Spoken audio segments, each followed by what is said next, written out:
Hey, good morning everybody. We're going to show you how to make some awesome cheddar cheese step by step. And this here is obviously step number one. You got to get some milk. Old Oakley here is almost done milking. Got Grandpa's old bucket milker from the 40s hooked up to her, and we're going to take the milk inside, make some cheddar cheese, show you how to do it. All right, next step. All right, next we got our 5-gallon cheese pot here, stainless steel. We're going to put the strainer inside. We're going to strain this milk out and get ready to start our cheese. All right. It really works better if you have two people doing this part, one to hold the strainer and one to hold the milk. Let me tell you something, it is a disaster if you happen to drop this milk pail with 5 gallons of milk in it.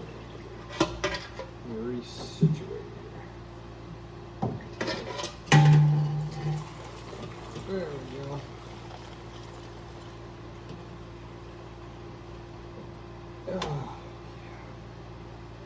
There we go.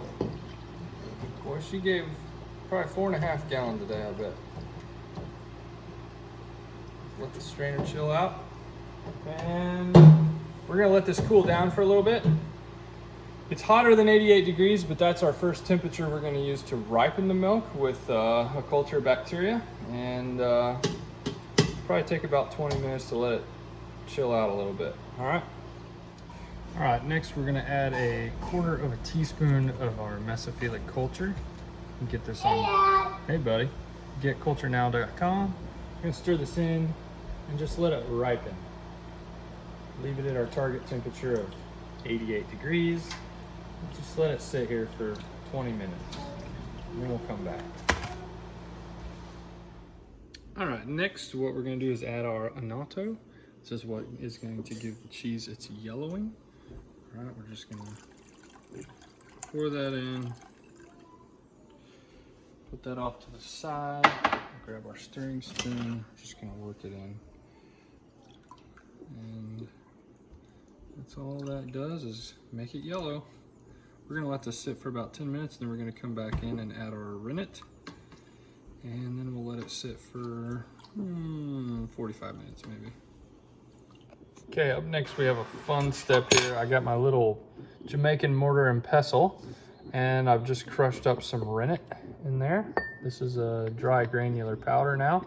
This is what they used to extract from the first stomach of the cow. That was how they made cheese in the old day. Calves cannot actually digest milk, but they can digest cheese. So actually, if you wanted to make cheese, you had to kill the calf. All right, so what we're gonna do is we're gonna take this and put it into 1 cup of water. I'm just gonna take a fork and just kind of work this around for a little bit so it kind of helps dissolve all the little particles. And then when I pour this into my milk, within 1 minute, this is going to start to bind all of the lactic globulins and proteins and all that stuff. Bind it to make cheese curds. And we're gonna let this sit and check. And if the cow has any sort of mastitis or her somatic cell count is high, the cheese will not bind well. And I had our milk cow tested, and she has good genetics for cheese making, I guess, so we're in luck. Okay. All right, we're gonna take this, we're gonna dump it in the milk, give it 1 swish, and then we really gotta work this in. Time is of the essence here. We're gonna stir that in, mix it in, and then we're gonna let this sit for about 45 minutes. Go do some other stuff, play some baseball, fold some laundry. You know, stuff most North American guys are doing right now.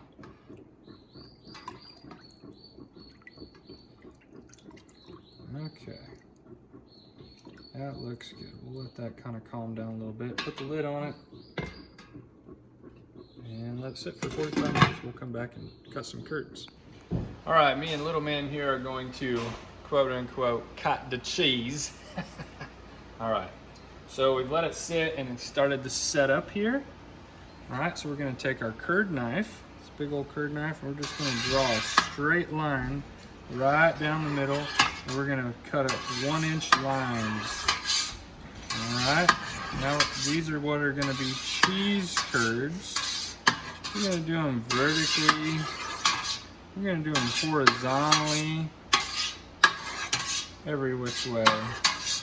And then we're going to let it sit for 5 minutes and just kind of let the curds heal a little bit after this mass abrasion I've got going on here. Please don't cough in my cheese, buddy. Of course it won't matter, because did you know that they tested cheese and papaya and mangoes and they all tested positive for COVID-19? So I guess this has it now too. All right, so we're gonna let that heal for about 5 minutes and then we'll come back and we'll start the heating process. This is the fun part. All right, next we're going to warm up the cheese to 102 degrees. That's our second target temperature, and we're gonna do that over the course of 40 to 45 minutes. So I'm gonna set my timer here and start that, and there we go. And I'm gonna turn the oven to like 4, so just below medium. It's gonna go pretty slow. You don't have to stand by the thing the whole time. Here's those cheese curds. They set up really, really nice. They look really good. You don't have to stand here the whole time. If you got other things going, kids running around, laundry to fold, whatever, just give it a stir every couple minutes. And just make sure the bottom does not burn. We're right at 88, so we've got 14 degrees to go over the course of 40 minutes. So yeah, we'll come back when it's right at 102 and show you the next step. All right, folks, we've just heated the cheese up to 102 degrees. Now what we're gonna do is pour off some of the whey. Just use an old 5-gallon bucket here, and we're gonna start the cheddaring process now. All right, so this whey will make awesome bacon.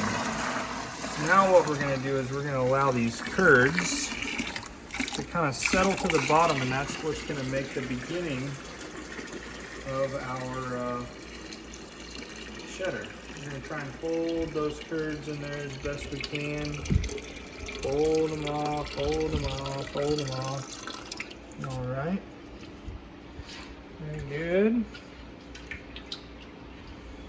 Okay, so now we have all of those yummy cheese curds at the bottom. I'm just gonna let them sit at this towel up here, and we're gonna set the timer for 15 minutes.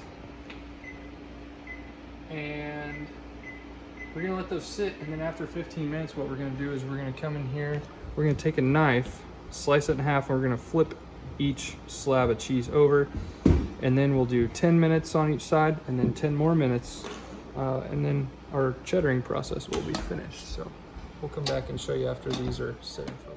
All right, so we've just reached the first of 3 steps on the cheddaring process. First thing I'm gonna try to do is pour off a little bit more of this whey. All right, so now our beginning of our cheese has really started to firm up a little bit. This can be kind of a tricky part because this is still a fairly malleable cheese to work with. And what we're gonna do now, use a nice sharp knife, and I'm gonna slice this in half. And this is step 2 of the cheddaring process. When I flip this over, that's gonna help compress these curds. And sometimes it wants to break apart on you.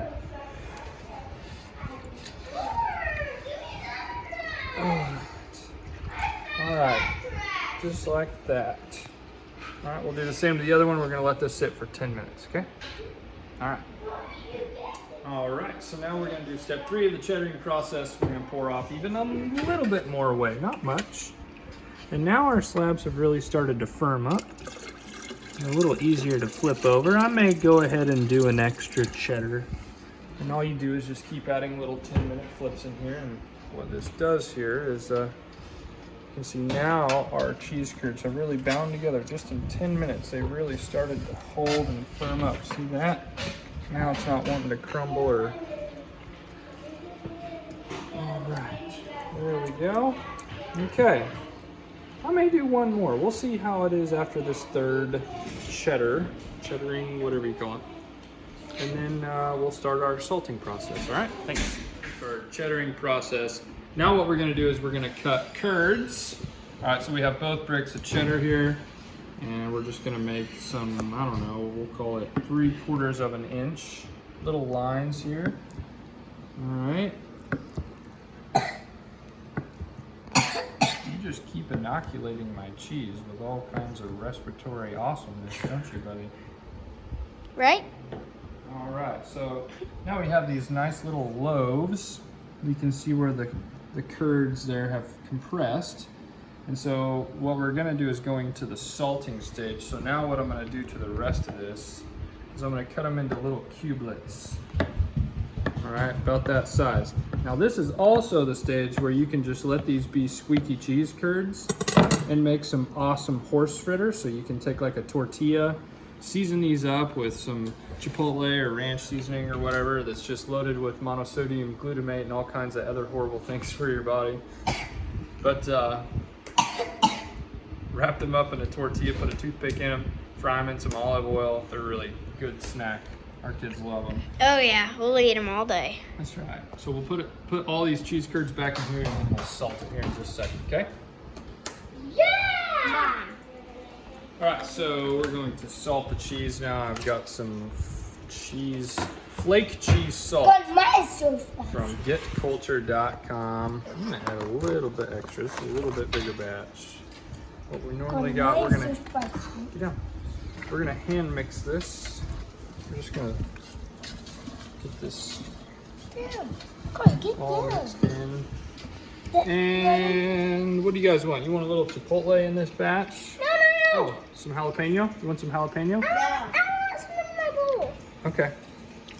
We'll do that. We'll make some jalapeno cheddar. Yeah, for lunch. That's too much. No, it's just the right amount. Dad, for lunch, can we have Hot Pockets? That smells good. Yeah, can I have Hot Pockets for lunch? Dad, can I taste one? Yeah, we'll see what extras we have, whatever doesn't fit in the cheese press. That might taste so spicy. So spicy. Okay, now we're gonna load up the cheese press. So I have some cheesecloth in here. I'm just gonna take the curds and dump them right down in here. And then we'll be right back when we put it in the cheese press. All right. All right, so now we have our curds in the cheese press, and we're gonna press out all this whey. So this is a homemade rig here out of a coffee pot and a desk and a table and several other random parts, and we made a cheese press out of it. Actually, I didn't make this. Kenny Lambert, the engineering wizard master, made this. And we make cheese. So we got some holes drilled here. This was an old coffee maker. And after about an hour, I'm actually going to take this off and flip the cheese over, and then I'm going to press it for about 24 hours. After those 24 hours is up, we can take it out, take it down to our cheese cave in the basement and age it for a few months, and then have some friends over and eat some fermented raw pork and some cheese and fine wine and have a great time. So hope you enjoyed our cheese making excursion. See ya. Bye.